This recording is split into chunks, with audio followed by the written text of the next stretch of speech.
It's on and popping. Oh, let me grab my water. Gotta stay hydrated. Okay, so there's an app for your phone called Haytel. Kent from Southern Cerakote and JC, I call him Jesus Christ. They got Colin to get this. I won't use it because to listen to it, you have to turn it on, and you never know what's going to be there. So if your kids or somebody's standing there, you don't know what the fuck was said. When I pick a phone up to talk to somebody, I go, hey, there's other people listening to this conversation, because it automatically syncs with the car. I go, so, which tells you if you're about to say some shit that you don't want heard, don't fucking say it. But you can't do that with the Haytel thing. So I talked to Kent through Colin's Haytel.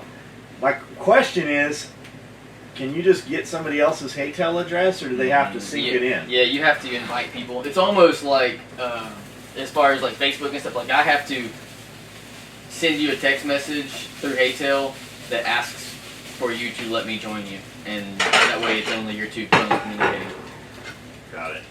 But yeah, so even if you get someone else's number, you can't Haytel them until they say you can Haytel them. Got it. And whenever they want you blocked, they can just end it.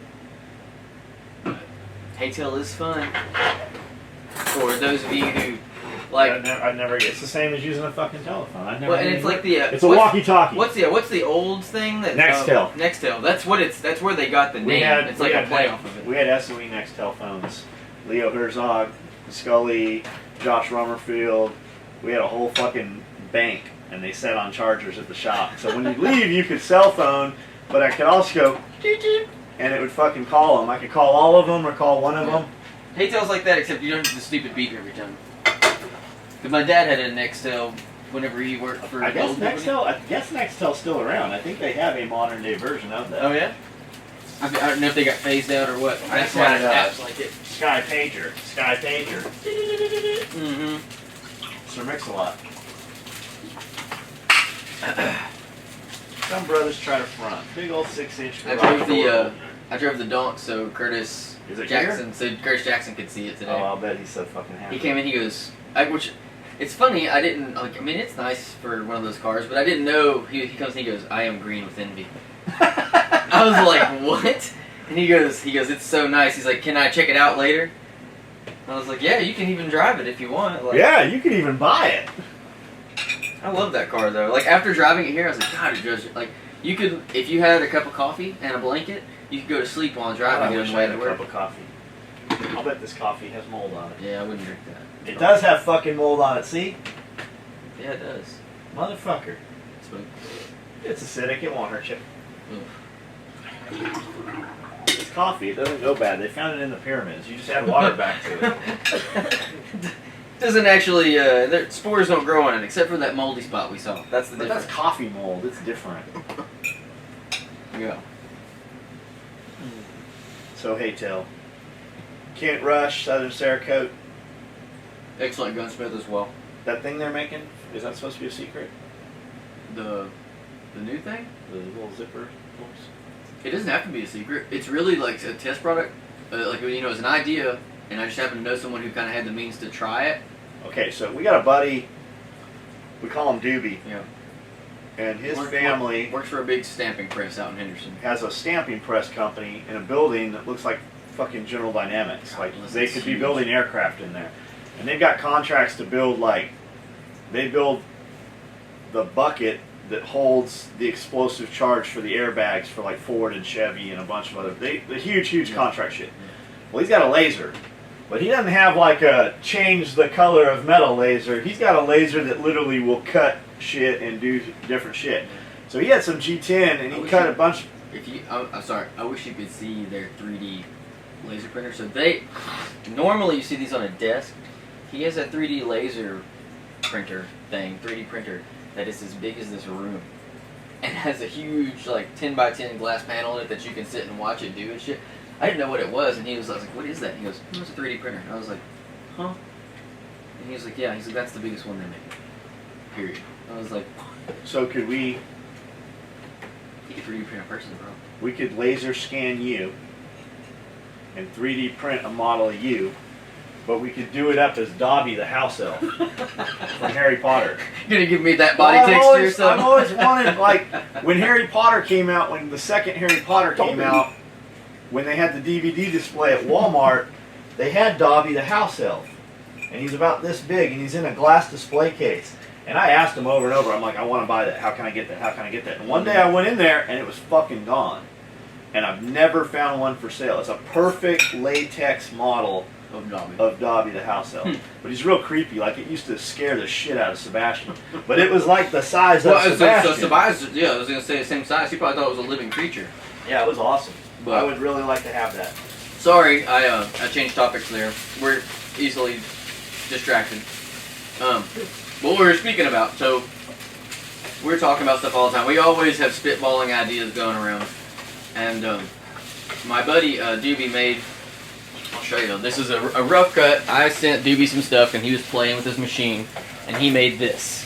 And he made a bunch of these just to see what they would look like. This is, I think, 1/4 inch. G10. It's G10, I think it's 1/4 inch, and he laser engraved that on it.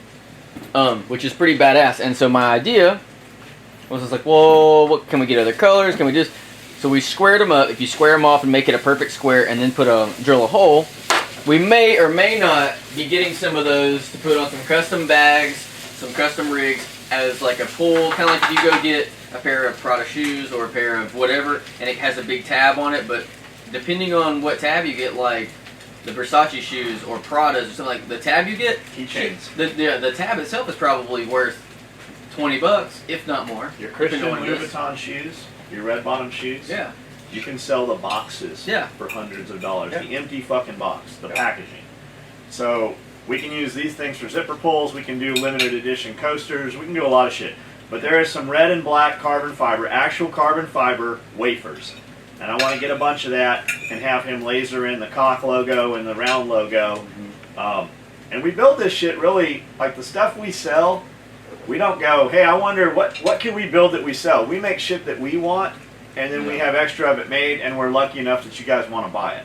But we want these things. We don't build anything that we wouldn't want ourselves, because we might not be able to sell it, and I might have to give it away as gifts to somebody. That's never happened, but that always is the contingency. Yep. And that's what I was thinking, like, I'll just speak out loud, like the things, if we did like 3 issues, and like you want the trifecta, you want one of them's got a combat cock, one of them has an SOE logo, one of them has the SOE word print on it. But there are 3 things, and you have to win them either through auctions or limited runs where, like, the first 50 get it out of a run of 100, and if you're not online to catch that, you can't get it. But it's just something fun to do. You can collect it, and people collect everything else from us, and so do we. Like, I have a collection of our stuff. It's just, I like it. It's like you said, we don't just have it just because you guys like it. Like, John still has, like, I don't even know if he'd let anyone shoot the Shoot Steel cock, the first one that they made. It's like, we keep that stuff around the shop. Like, a lot of it is here, so when people come in, especially when we get in the new building, you can come in and see the things we have accrued as a company. Like, there's so much cool shit that the company has, and it is the company stuff. It's neat stuff too. But that's the idea with a lot of that kind of stuff. But hopefully, zipper pull, coaster, collectible shit like that, it'd be neat to have. So we got a buddy, it would be very cool. Even like a playing chip. We got a buddy named Brian, and he might or might not watch this video, I don't know. But Brian knows and is very good friends with some of the guys from Jackass. And we might or might not have some memorabilia coming for the new shop that'd be cool. From Jackass. And at the next party, we might or might not have somebody from Jackass at the next party. Oh God. The Wild Boys. With product for sale. Yeah. Doing autographs, hanging out, and That'd just be awesome. doing fucking Jackass stuff during the party. And those guys are fucking, they party on a whole nother level. I'll be sure to bring the medical supplies. I can actually do some old EMTing.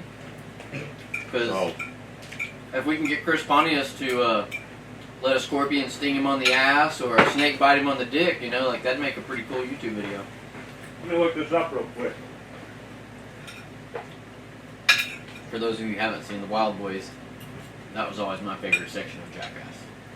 because they would travel around and get hurt by foreign creatures. Everyone can get hurt by stuff in the U.S., but when you travel to Africa and South America just to be hurt, like that's a commitment. Strong commitment. You know a guy named Brandon DiCamillo? From Jackass? I wonder which one he is. There's such a crew of them. Like the main ones I know is Steve-O, Chris Pontius, Bam. The ones that have been in trouble. Yeah, all the bad ones. But they were all really cool. They're cool.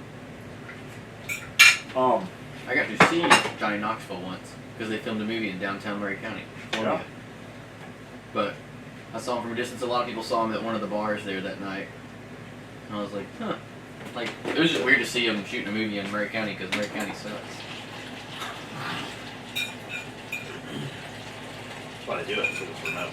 They can do it without all the crowd and shit. Mm-hmm. Small little and it's city. still close to Nashville. Mm-hmm. A lot of those dudes spend a lot of time there. What else you got? So the zipper pull thing, those will be cool. Yeah. Some coasters. Yeah, I think that's what we need. We have another Strider knife in the works right now. I have a couple more Strider fixed blades to put up. We put up number 3 of the folder last night. It sold for $2,500. Sweet. Dudes who have bought much higher numbers in the run, have sold them on eBay for $2,000 and $2,500 knives that they themselves paid $650 for. Uh-huh. And like some people are like, oh, that's fucked up, flippers, and they bought this and now they're trying to stab the market. But that's one way to look at it. Like, it kind of irritated Amanda at first. She's like, I can't believe this guy bought this for $600 and he's fucking selling it for $2,500. And I said, that doesn't upset me at all. All that does is fucking raise our market. Mm-hmm. Like, that shows value. Somebody wanted that enough that they were willing to pay fucking 5 or 6 times what it retailed for to get it.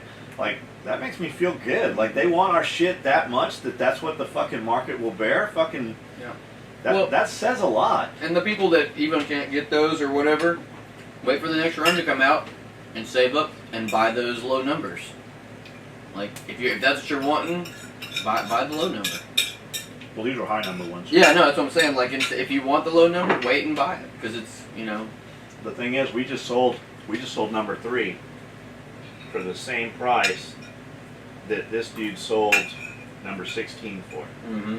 And I still have number 14 about... Oh, yeah, we talked about this last night. About a week, we did? Yeah, remember? Because that was the dude that... Yeah, okay. We talked about last night. So about a week into it, we're driving into Jackson, and I had put 2 or 3 up for sale. We trickled them out. We sold, 1 day, 2 the next day, 3 the next day, 3 a couple days after that. I still had a couple of them. And then we gave some away as gifts, and we gave some away at the party. We gave $20,000 worth of SOE gear, Strider knives, shoot steel, Green Force. Like, retail value, there's $20,000 worth of shit we just fucking gave away. Yep. Just for thank you for coming to the party. And then we had some raffles where you take a $5 bill, put your name on it. Those guys got fucking a bunch of cool shit. And it cost them, $5. So, where was I going with this? Oh, 14. So, I had put a couple up for sale, and a dude PMs me and says, when will you be shipping these knives? And I looked online, and it said they will ship in 2 weeks. Yeah, because we were waiting on it. He was 7 days into it, and I just replied, it says 2 weeks. You're not even a week into it. Do you want a refund? And his dumb ass goes, yeah, I'll take a refund. No question, wasn't mad, because he bought a knife at $625. I was currently selling them for fucking $1,500, and they were selling, literally, I would put them on the site, make a post on Facebook, hey, this number is up. I would go back to the website, refresh it, and an inventory would be at 0. Like, it was literally selling faster than the computer could refresh when we put it up. What did I just hear? Amanda making noise back there. So he said, yeah, I'll take a refund. So I immediately refunded him. Amanda, shh. Quiet on the set. I'm trying to ship quiet on the set. I immediately refunded him. Made a post on Facebook. Hey, this guy asked about it. We refunded him. I have number 14. We'll probably auction it off. The dude's like, yeah, fuck that guy. Blah blah blah blah blah. That was not the outcome I was looking for. I was not mad at him. Yeah, we're just telling you. We're just telling you that this is out there. Prepare for it. We're putting a little info out there. I still have number 14. We will eventually auction it or do something with it. And the dude emailed back. He goes, man, I feel kind of sad now. I'm like, yeah, you fucking should. Yeah, you should feel sad. You should. Yeah, because now you can't get them for that price. Because I'm sure that dude just watched fucking one go for fucking $2,500 on eBay. Yeah, he can't. Now the price point he would have had that, you can't get that anymore. That will never be the price point for that knife anymore. Plus, next run we do, every time we do a run, they will be different. They will not be the same, not the same artwork, not the same whatever.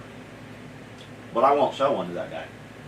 Like that guy? We have your name written in the, there's a little black book. For real, if you get in there somehow, we'll just fucking cancel your order. Like, you've seen us do it. We look at some dude's order, order something very limited.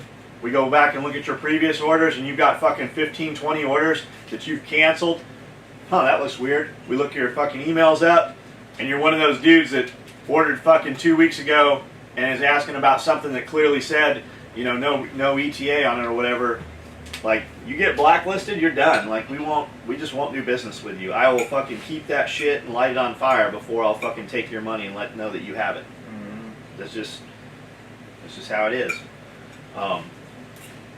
But the point to all this is, we have another Strider fixed blade on the way, I believe. Well, we said this yesterday. Well, yeah, he said that he was going to make sure the artwork. You either had a picture or you had the knife to look at. There's some more folders, different model, different artwork.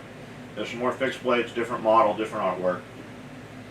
And there's some other shit in the works that looks completely different than any of the black and red stuff we've done.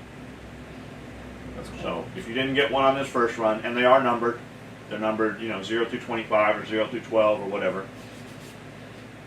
So you will have a chance to get them if you want one. And if you're a real baller, you'll go back and get those other ones so you have the set. Yeah. And I got dudes asking, an actual friend of ours, said, hey, I got the number 4 watch. Can I buy the number 4 folder? And I'd already promised the number 4 folder, like before we even had possession of any of the folders, I'd already promised it to Justin Souders. And we gave it to him, on stage at the party that night. And so, while you might not be able to get all 4, you might not be able to get the fixed blade, the folder, and the watch all in serial number 4, but what you might be able to accomplish is number 4 on the watch, number 5 on the fixed blade, and number 3, so you can go 3, 4, 5, or whatever, however you want to be creative. But we sent one to Marcus Allen, so he will have Mr. Allen. So you guys using Marcus Allen for your artwork. I don't know what Marcus is charging you, but I can guarantee you he's not charging you enough. And when Marcus does artwork for us, to give you an idea, when I say he's not charging you enough or whatever, if Marcus is a friend of yours, keep that in mind. If you've known Marcus, you've trained with Marcus, you've met Marcus, you've had dinner with Marcus, Marcus will give you a bro price. He will hook you up because you're a friend of his, and that's what friends do. But don't take advantage of that. Like, keep that in mind. He hooked you up because you guys are friends. So when Marcus does artwork for me, Marcus did the artwork for the watch. I took the Smith & Bradley picture of the watch, the blank, sent it to Marcus. I go, hey, SOE this up. And Marcus fucking shit out 4 or 5 different designs. We paid Marcus for the watch. Marcus did a lot of different shit and did some artwork, some of the stuff on the Strider knife. We gave Marcus a Strider knife. Like, that's how I pay him. When he works on those projects, we give him one of those. So to give you an idea, that's what Marcus is worth. Like, I'm not saying you got to give fucking Marcus $1,000 every time he touches something of yours, but keep in mind that is what we do. No, and especially, John doesn't do that because of any other reason except that that's when you get artwork for a design. It's something you didn't come up with, and it's going to make you money. So you have to pay money to make money. So it wouldn't make any sense not to take care of the person that's helping you take care of you. So I want to see Marcus taken care of. I want to see him do well. He's a really good dude. I really like Marcus. I will say he hasn't been by the shop in a long time, which is sort of unacceptable, but Marcus. Yeah, this Marcus having a real job thing and Yeah. having a family is really interfering with my fun time. Yeah. Just want to put that out there. You haven't been to the shop in Just because you own 2 houses and they're in different states and shit, and you want to go vacation there because you've spent every 4th of July there, I'm just saying. Might need to make a trip to Camden. At least once in a while. Is that a demon? I know. I was like, I didn't do You that. got a fucking Ouija board in here? Speaking to I watched one the other day and it was Sinister? No, it wasn't sinister. But it was like the Mojo things on YouTube, top 10 scaries. But she was talking to something, Mr. Howdy or. Are they real? Are they supposed to be real? No, I think they were just movies. But you can probably watch real ones too. I wouldn't mess with a Ouija board myself because I don't want to see a demon. You would do it, wouldn't you? No. Oh, really? No. I believe that shit. I wouldn't do it. I've seen too many movies about it. No, some of the most haunted places in the United States are in Tennessee. Mm-hmm. And it There's comes some from, good ones. They did a lot of medical testing. There was a lot of electroshock therapy and shit that happened. And Would you do that? they opened. I'd shock the shit out of somebody. No. Would you travel to a haunted place and try Yes. to check it out? Yes. I think that'd be fun. Who's the dude? Big yoke dude wears all the affliction shit. He's on the Travel Channel. Him and his boys roll around to haunted places. Ghost hunters. They do a lot of shit. Yeah. They do a lot of shit in Tennessee. I'd like to hook up and do something with them dudes. It'd be fun. I mean, it would be cool to go. I could put on my affliction shirt. He could wear his affliction shirt. We went to so when I lived in Murfreesboro, there's a battlefield right outside Murfreesboro. So I many a time tried to. I was like, Mallory, because you can. There's a way in. I've been there. I haven't been in. But there's a way into the back of the battlefield, not through a gate. I'm sure this is some federal crime, so we're not out. Yeah. We're not saying. We're just saying that this happened. Yeah, I'm not saying you should do it, but I'm saying I definitely gave it some thought because people told me when you was younger that they had done it, and well, I really so never there's been. There ghosts there or something. Supposedly, I never got to go. Mallory wouldn't go with me, and I was like, well, I'm not going alone. That's dumb. Like, if we're gonna be scared, we'll be scared together. Okay, talking about Civil War. We went to a home expo in Nashville, and there's a rare book collector there. And this is how all these horror films start. Oh, yeah. This dude had some shit. I swear these fucking books were bound in human skin. There was some crazy shit this guy had. He had some very cool shit. The witch book you let me see, I was like... So that was that the predecessor to the Bible? No. What was that book? I asked him, I was like, do you have anything about witches, like witchcraft? And he's like, oh yes, we've just really looked. And like he got it out, and like he was like, it was like in the movies. He goes, and like fucking just blew off. I was like, it fucking opened itself through the page. A fucking like, candle lit. There were some weird drawings in there, and like all kinds of weird stuff, which is neat because I didn't really know that, and y'all were telling me about it.